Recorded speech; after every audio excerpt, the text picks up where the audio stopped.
So they are found guilty beyond reasonable doubt. Pinapabayad sila ng 225,000 in damages bawat isang biktima.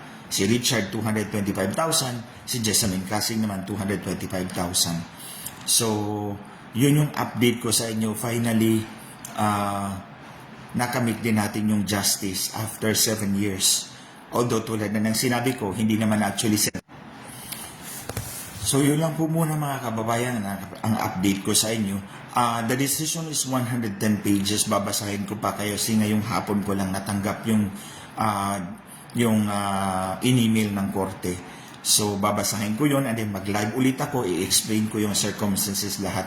Pero ito lang muna yung update ko sa inyo. Sa mga nagsubaybay po sa kasong ito, thank you very much for your prayers. Thank you sa NBI, si Attorney Laika Digamo, si Attorney Ross Calob. Ito yung dalawang agents na nakatutok talaga sa kaso ito.